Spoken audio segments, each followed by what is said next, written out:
Hello guys, मेरा नाम है तुषार और मैं एक साइकोलॉजिस्ट हूँ। आज हम हमारे पॉडकास्ट का पहला एपिसोड शूट कर रहे थे। काफ़ी अमेजिंग कॉन्वर्सेशन हुआ। और जैसे वैलेंटाइन वीक चल रहा है तो वैलेंटाइन वीक में लव और इन्फैचुएशन पे हमारी थोड़ी सी औसम सी एक बात हुई जो यूथ को और मुझे भी इम्पेक्ट कर गई। तो ज़रूर देखिएगा, आपको मज़ा आएगा। हमारा पहला episode love and infatuation, let's talk life.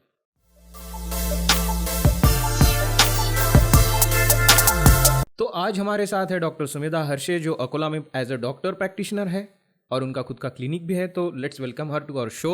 Hello ma'am. Hello.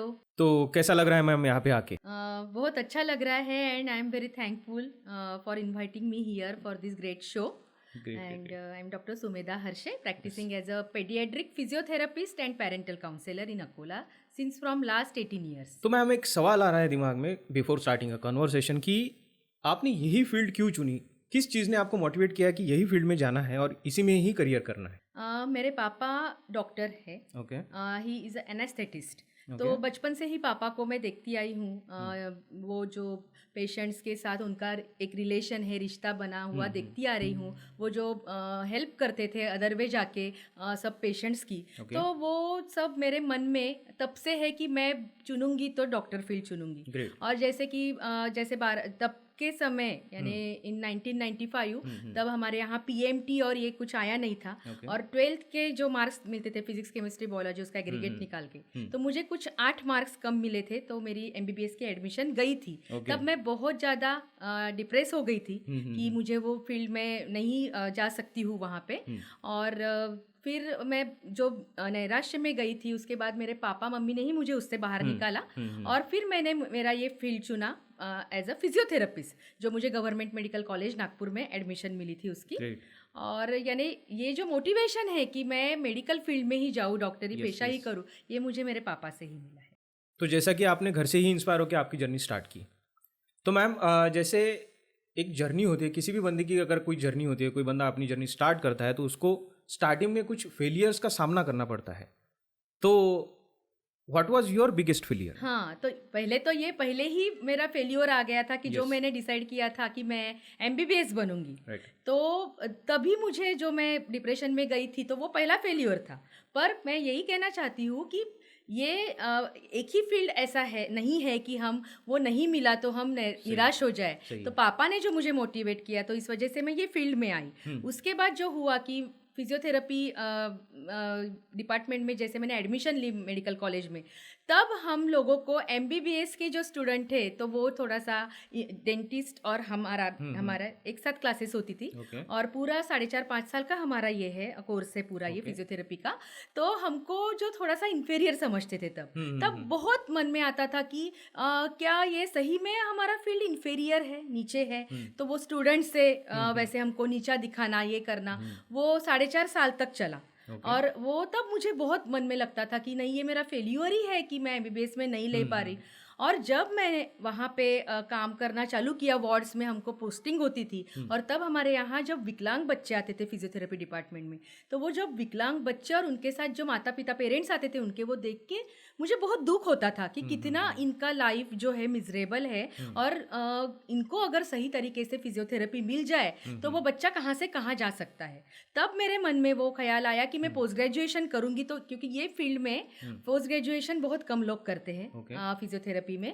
बाकी सब लोग ऑर्थो सिलेक्ट करते हैं क्योंकि वो फील्ड यानी इजी रहता है प्रैक्टिस करने के लिए। इसमें चैलेंजेस बहुत ज़्यादा है। तो इसलिए फिर तब से मेरे दिमाग में इसी में ही न्यूरोपीडियाट्रिक्स में ही मैं अपना पोस्ट ग्रेजुएशन करूँ। ये फेल्योर से ही फिर मुझे ये मिला, मोटिवेशन मिला कि मैं बनूँ इस। तो लिसनर्स, जैसा कि आप देख रहे हैं कि मैम एक डॉक्टर होने के बाद भी उनको एक फेलियर का सामना करना पड़ा था। तो ऐसा नहीं है कि कोई भी इंसान जब सक्सेसफुल होता है तो उसको फेलियर का सामना नहीं करना पड़ता। हर एक इंसान को अपनी लाइफ के पड़ाव में कभी ना कभी फेलियर का सामना करना ही पड़ता है, जैसे कि इन्होंने किया। तो मैम और एक सवाल आता है कि जैसे आपने एक जर्नी स्टार्ट की, आपने एडमिशन भी ली और बतौर एक डॉक्टर आप प्रैक्टिस भी कर रहे हो, तो इस सब जर्नी के बीच में आपको ऐसे कौन से रिसोर्सेज थे जिन्होंने बहुत ज़्यादा हेल्प की? हाँ, तो सबसे पहले तो मेरे माता पिता। ओके। मेरी मम्मी हाउसवाइफ है, Yes. पर मम्मी हमेशा मुझे मोटिवेट करती थी। और दूसरा जो है, जैसे मैंने बोला कि मेरे लाइफ का आज तक का जो मोटिवेशन है, जैसे पापा मम्मी है ही, मेरे जो हस्बैंड है डॉक्टर मनीष हर्षे, वो भी मुझे हमेशा मोटिवेट करते रहते हैं। और सबसे ज़्यादा मोटिवेशन जो मुझे मिला है वो आज तक इन जो मैं स्पेशली एबल्ड विकलांग बच्चों की जो मैं डॉक्टर हूँ, तो वो बच्चों से और जो उनके पेरेंट्स है, उनकी मदर से, जो वो मैं सुपर वुमन कहती हूँ वो मदर्स को, उनसे मुझे आज तक जो मोटिवेशन मिल रहा है वो उन्हीं की तरफ से मिल रहा है। Great great great. तो वो आज मेरे लिए बहुत कुछ है, वो मेरे एक लाइफ का हिस्सा बन चुके हैं। Great great great. तो मैम, जैसे आप विकलांग बच्चों को ट्रीट करते हो, तो उनको ट्रीटमेंट में किसी चैलेंज का आपको सामना करना पड़ता है? अगर करना पड़ता है तो किस टाइप के चैलेंजेस आपको फेस करने होते हैं? यानी रोज ही मुझे वो चैलेंज का सामना करना पड़ता है कि जैसे भी कोई नया बच्चा आता है मेरे पास, विकलांग बच्चा रहता है, या फिर ऑटिज्म भी मैं करती हूँ, यानी स्वमग्न बच्चे, हाइपर एक्टिव बच्चे और विकलांग, इनमें मेंटल रिटार्डेशन का जो परसेंटेज रहता है वो कम रहता है। इन बच्चों को अगर बहुत जल्दी फिजियोथेरेपिस्ट के पास भेजा गया तो वो नियर नॉर्मल लाइफ जी सकते हैं, जितनी जल्दी फिजियोथेरेपी चालू। तब जब बच्चे ये जब आते हैं तो सबसे बड़ा चैलेंज ये रहता है कि जो वो मदर या फादर पेरेंट्स रहते हैं वो इतने टूट चुके रहते हैं कि वो डिप्रेशन में मदर रहती है बहुत बार, कि ऐसा बच्चा हो गया। कभी कभी ऐसा रहता है कि फैमिली साथ नहीं देती मदर का, उसको ही ब्लेम करती है बस, बल्कि उसका उनका कोई दोष नहीं रहता मदर का इसमें। क्योंकि कुछ कुछ जो मेरे पास विकलांग बच्चे आते हैं जिसको सेरेब्रल पल्सी ग्रसित बच्चे बोलते हैं, वो डिलीवरी के बाद वो बच्चे बनते हैं, ना कि माँ के गर्भ में। तो उसमें मदर की फादर की कोई भी गलती रहती नहीं है, पर कभी कभी मदर को भी ब्लेम किया जाता है, फैमिली साथ नहीं देती है।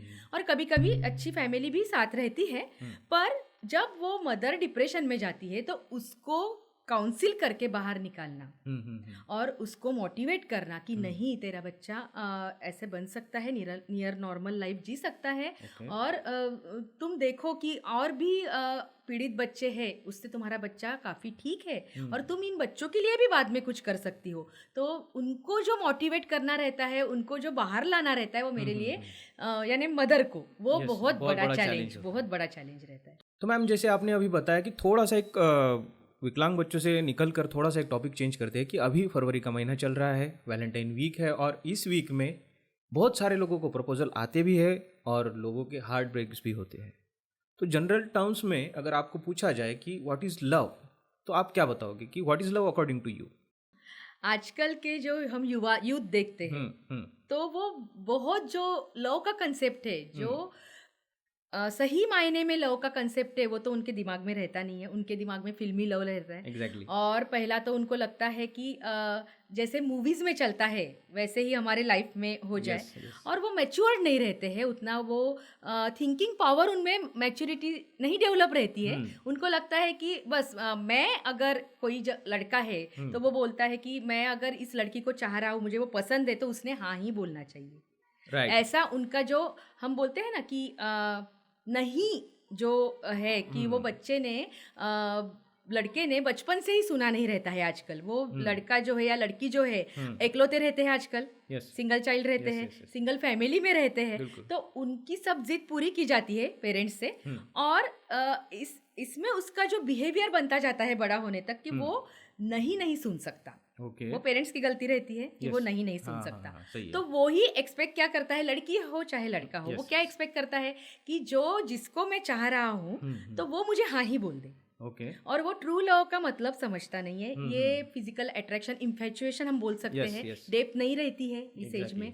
तो वो एक्सेप्टेंस ही सुनना चाहता है लड़का या लड़की। और अगर ना आ गया तो जैसे घर में वो करता है जिद, तो यहाँ वो वहाँ पेरेंट्स रहते हैं, यहाँ वो नहीं रहता है। अगर उसने नहीं बोल दिया लड़की ने, या लड़के ने लड़की को नहीं बोल दिया, तो वो डिप्रेशन में जा सकते हैं। हम देखते हैं काफ़ी सुसाइडल केसेस होती है इसमें, या डिप्रेशन में चले जाते हैं। तो मैं यूथ से यही कहना चाहती हूँ, this is not the true love. आप लव के सही मायने में जो व्याख्या है वो समझिए, और इन्फैचुएशन में मत जाइए। और आप पहले ना जो है वो जिंदगी से वो सीखना बहुत जरूरी है। कि मराठी में जैसे हम बोलते कि नकार पचवणं, तो वो आपने पहले सीखना चाहिए, और ये पेरेंट्स ने पहले सिखाना चाहिए। तो जैसे आपने अभी बताया कि लव और एक इन्फैचुएशन की स्टेज आती है, जैसे किसी ने एक्सेप्ट किया या कुछ अनकंडीशनल रहा तो वो लव होता है, और अगर किसी ने एक्सेप्ट नहीं किया तो उसको छोड़ देना या उसके पीछे पॉजेसिव हो जाना, उसे इन्फैचुएशन हम कह सकते हैं, राइट? तो जैसे अभी आपने बताया कि एक स्टेज आती है इन्फैचुएशन की, तो लव और इन्फैचुएशन में डिफरेंस क्या बता सकती हैं?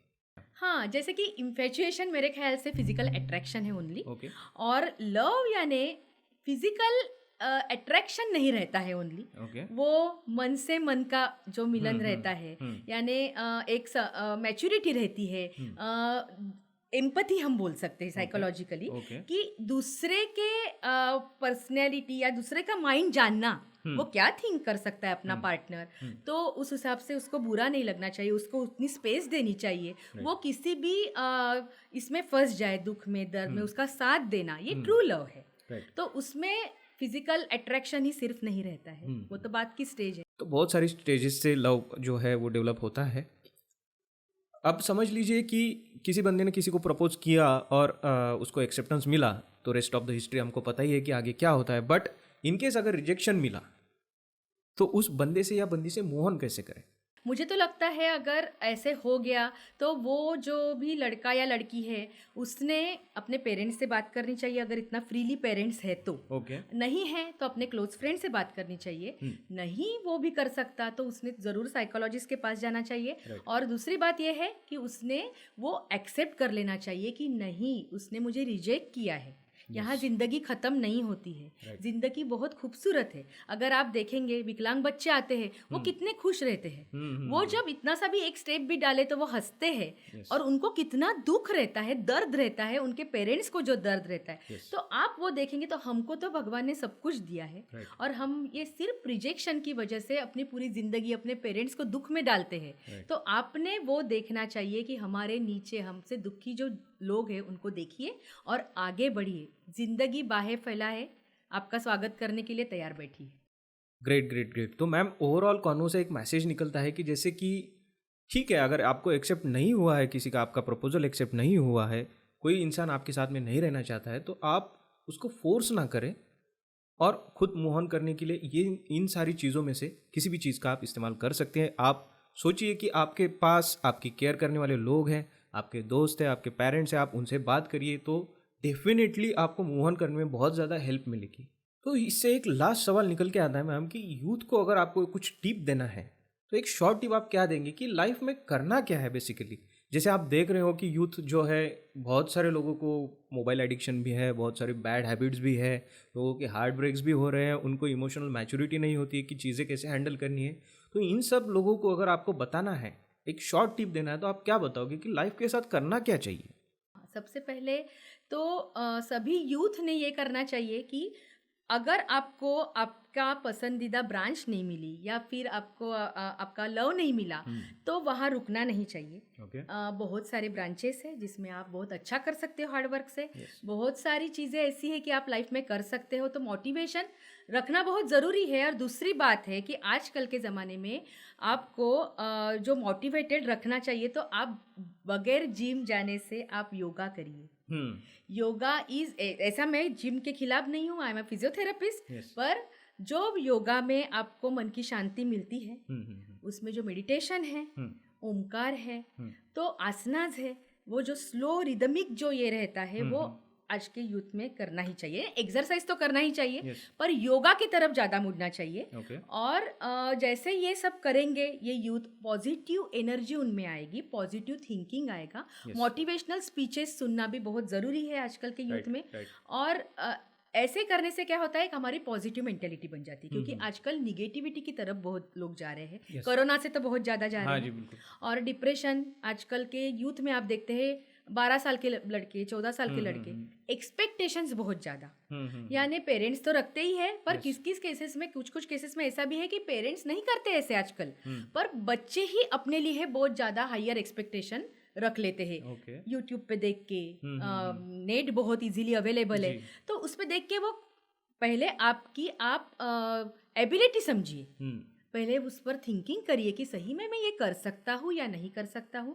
बहुत ज़्यादा एक्सपेक्टेशन खुद से मत रखिए, छोटे छोटे एम रखिए लाइफ में। और सबसे ज़रूरी बात है, सक्सेसफुल बनने से भी ज़रूरी बात है, सेटिस्फाइड पर्सन बनना। ओके। आप जो भी कुछ बनो, पर आप मन से सेटिस्फाइड अगर नहीं है, आप पैसे भी बहुत पैसे वाले भी बन जाए, बहुत फेमस बन जाए, पर आप मन से सेटिस्फाइड नहीं है तो नो यूज ऑफ एनीथिंग। तो आप कुछ भी बनो पर मन से सेटिस्फाइड रहो। और सेटिस्फेक्शन कैसे मिलेगा आपको? दूसरों की हेल्प करने से। Great great great. तो जैसा कि अभी आपने देखा, अभी आपने सुना कि दूसरों की हेल्प करनी चाहिए, जिससे आपको एक आत्मिक समाधान, एक आत्मिक शांति आप एक्सपीरियंस कर सकते हो। तो ये बड़ी अच्छी सलाह मैम ने हमको दी। So thank you so much ma'am, आप हमारे शो में आए। Thank you so much. Thank you very much. तो जैसा कि आपने आज देखा कि एक अच्छा सा एक कॉन्वो हमारा हुआ, एक एज अ पर्सन मुझे ग्रो करने का भी मौका मिला। इन फ्यूचर हमारा जो इनिशिएटिव है इसमें हम और भी लोगों को लाएंगे, उनकी जर्नी जानेंगे, उनका माइंड शिफ्ट कैसे हुआ था, उनकी जर्नी में क्या खास था, ये सारी बातें हम और भी करेंगे। तो अगर आपको हमारा एपिसोड अच्छा लगा तो लाइक ज़रूर करिएगा, कमेंट्स में हमको थोड़ा सा इंस्पिरेशन दीजिएगा और शेयर भी करिएगा, और हो सके तो सब्सक्राइब भी कर ही लो। Thank you so much.